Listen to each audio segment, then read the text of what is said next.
Well, we're joined by two esteemed guests on our show today to take this deliberation forward. Praful Ketkar, senior political journalist and editor of Organizer in the studios with us.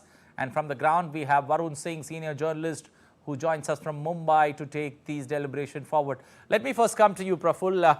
Looking at metro politics, how do you see, especially Mumbai, Delhi, political battles that are about reaffirming party identities, especially for the big national parties?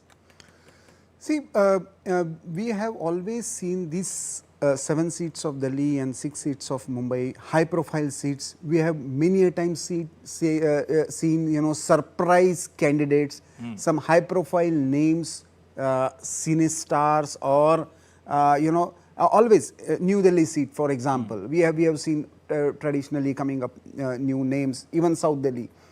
Even in Mumbai, we have seen the similar kind of trend. You mentioned about Govinda in 2004.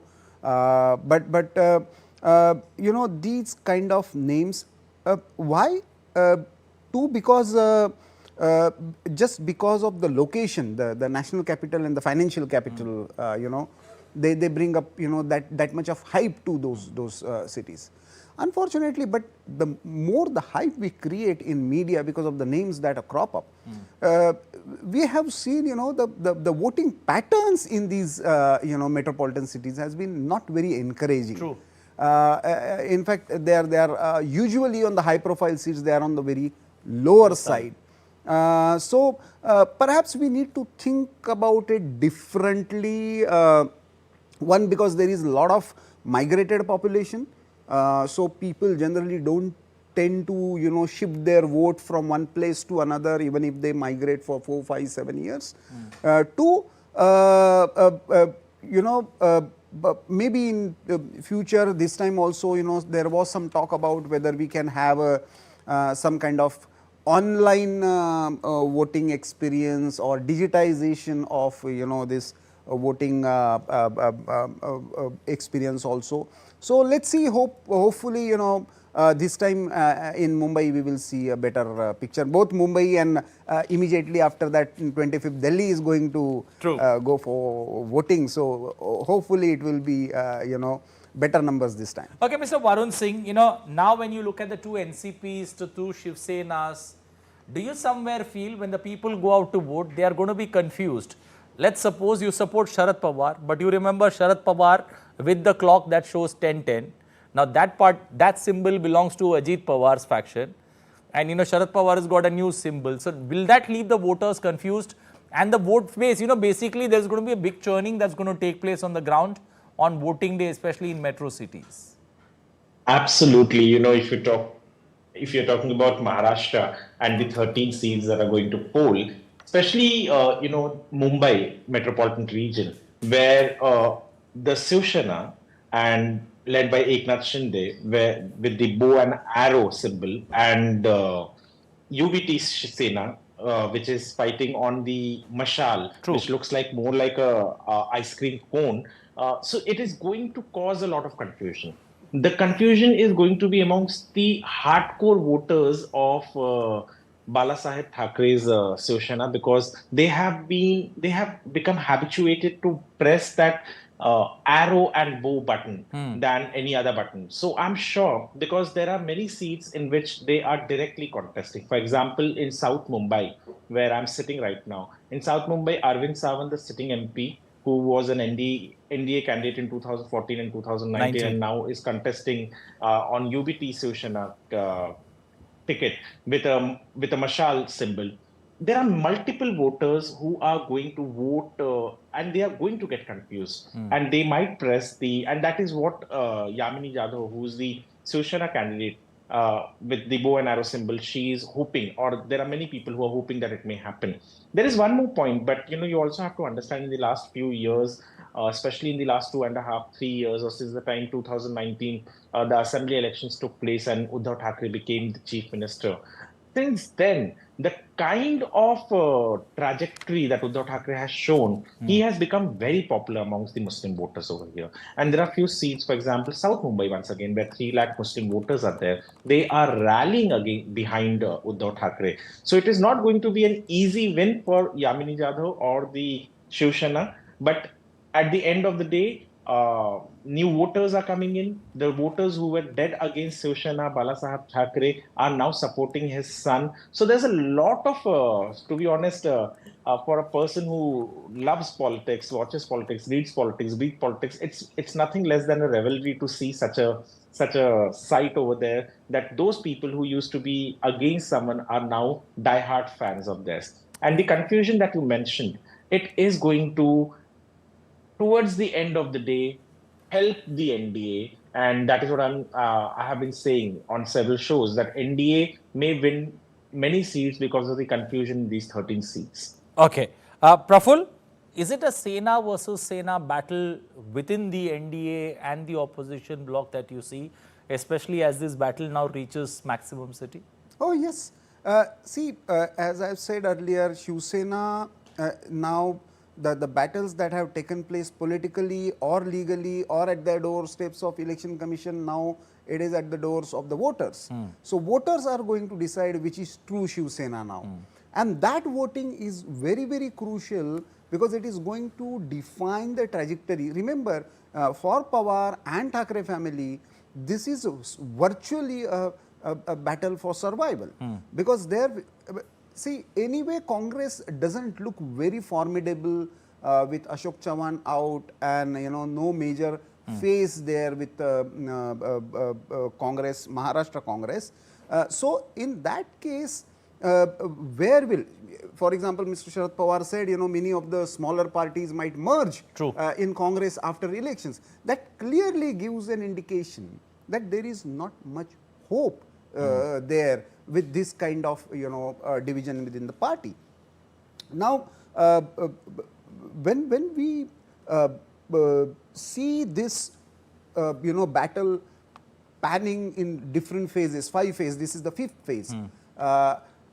Maximum seats which Uddhav Thackeray is contesting is against Shinde faction of Shiv Sena, and there clearly people will have to choose who is really inheritor of Balasaheb's legacy. There, as Varun said, would traditional Shiv Sainik expect somebody who is one of the accused in, say, 1993 blast, campaigning with a Shiv Sena candidate, so all these factors, and we will get the answers on 4th of June.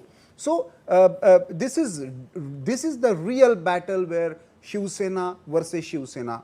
Thane seat, Kalyan of course is BJP candidate, but Nasik seat, South Mumbai, as he mentioned, all these seats are very critical. BJP is contesting 28 seats.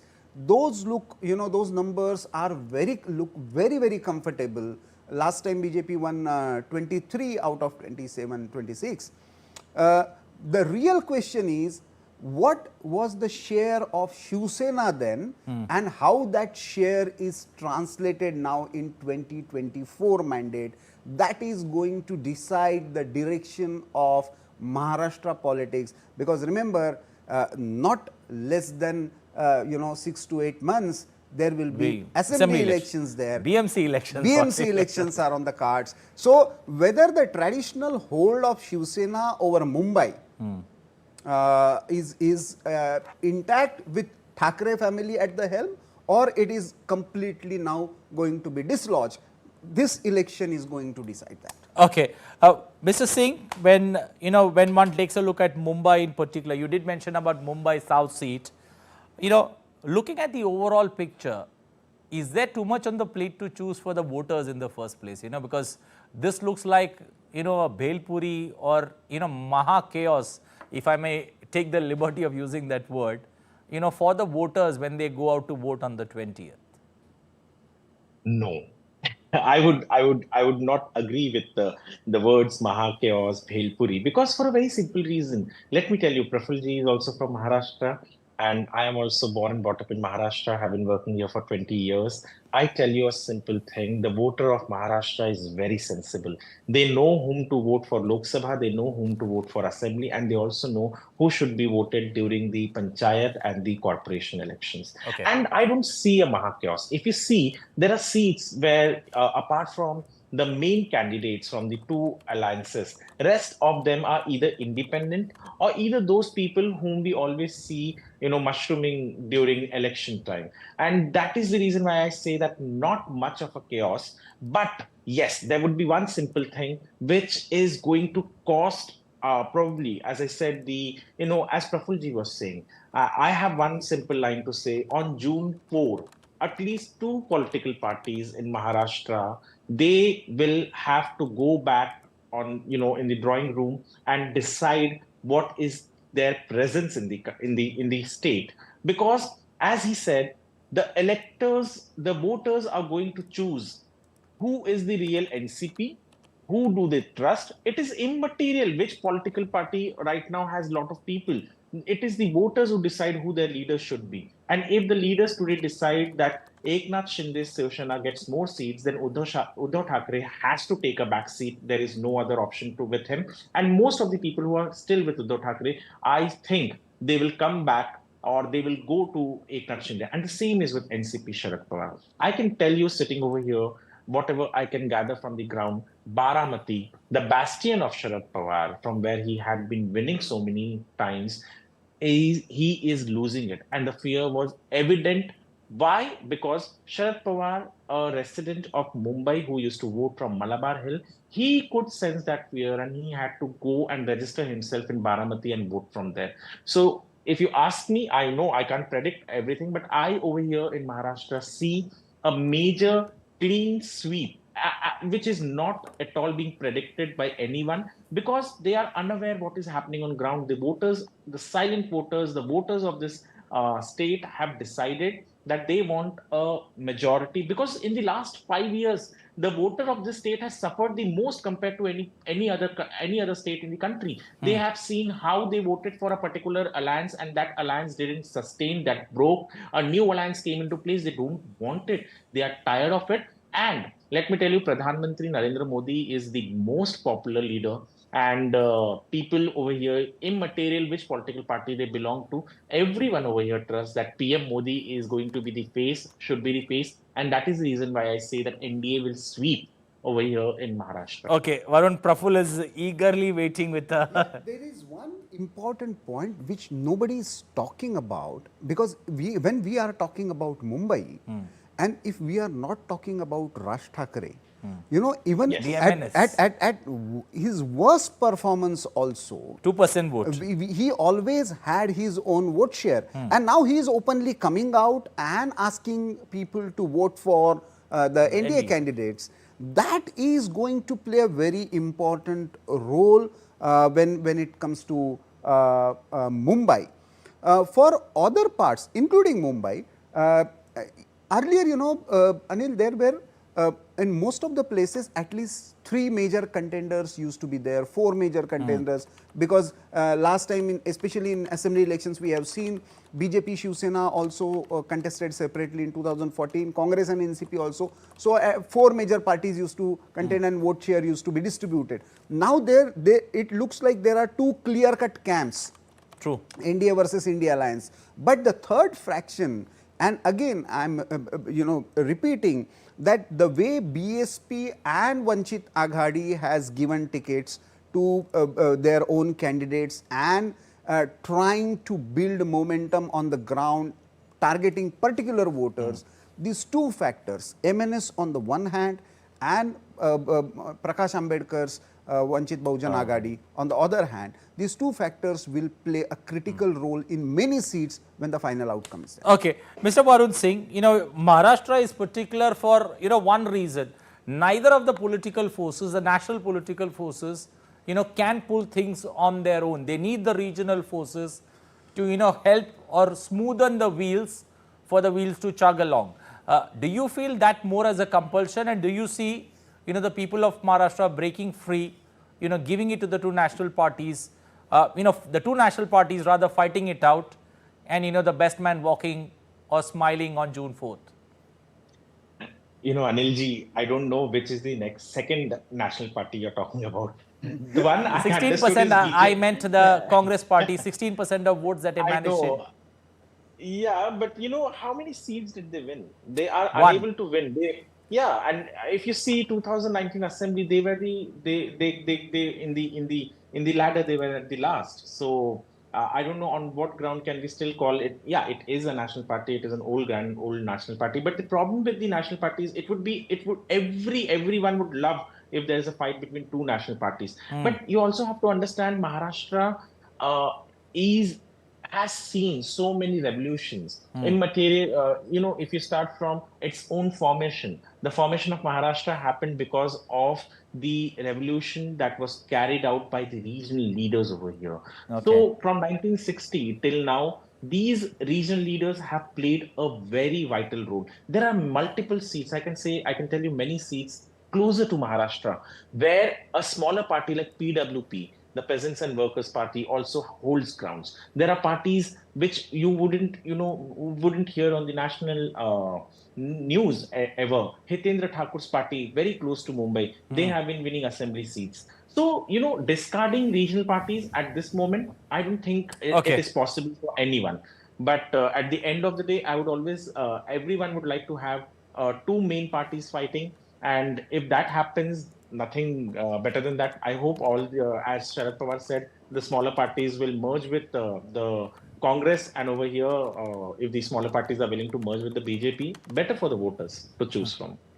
Okay, Praful, now, since you mentioned MNS, there's another party that managed to win a seat in 2019 elections, the AIMIM. They won the Aurangabad seat. How much of a role they would have 5 years later, in Maharashtra elections? The other state that he fights from is down south, from where he himself wins. But how do you look at the role of AIMIM in Maharashtra, in Mumbai, and around that region? See, what actually MIM tried to do since 2017-18 onwards, it's not just in Maharashtra, Bengal, Bihar and UP. Okay. He focused on certain seats where there is a substantial Muslim population and obviously tried to emerge as a sole national Muslim face. That was the idea. One state, or rather couple of states where he was successful. One was Bihar, where he got 5 assembly seats. But the other was actually Maharashtra. In Maharashtra, one seat in Mumbai in assembly and one seat near, remember near Nanded also he has won the entire municipality. So Adilabad, where very close to the Telangana region, there also he played a very important role, and of course Sambhajinagar seat. So there he is trying to be, but again I think in South Delhi he has got a candidate. I don't know South Delhi, South Mumbai or South Central Mumbai, but there is a MIM candidate in Mumbai. So there he will play spoiler for India Alliance for sure. So MIM is trying to find space outside Hyderabad. I wouldn't call even the entire Telangana region, but he has been not very successful simply because one, the organizational structure he hasn't built around. He is relying solely on the religious identity basis. Two, to large extent, the dominant parties who were having some sway with the Muslim voters there are successful in showing the one anti-BJP kind of plank there, and two, communicating to the voters that as if OVC is doing this at the behest of BJP. So B party or BJP kind of narrative. So because of this, but again this South Central and South Mumbai seats, Muslim voters, if wherever MIM candidates are there, or BSP has given a Muslim candidate, there that particular candidate can play an important role in the final outcome. Okay, we're going to leave it there. It's going to be an interesting battle in Mumbai. Remember, the 20th is when Mumbai and the regions around Mumbai vote. But do not forget, one thing that I'm going to request to all our viewers watching this program, if you vote, send us a selfie of your voting on that particular day, and we are going to feature you in our program, The Great Indian Election. Remember, The Great Indian Election is your one-stop show on weekdays on all that matters in Indian elections. what would be our topic of discussion on Monday night. A sneak peek. Phase 5 of India's parliamentary elections on May 20th across 49 seats. 6 states and union territories look to overcome the summer heat as India decides. Fate of political heavyweights from all political parties sealed. The election news headquarters will analyze all the numbers as it unfolds from Phase 5 on the Great Indian Election at 8:30 p.m. IST only on DD India. Well, it's time to thank both the guests who joined us this evening. Praful Ketkar in the studios, Varun Singh joining us. Appreciate you joining us on the Great Indian Election.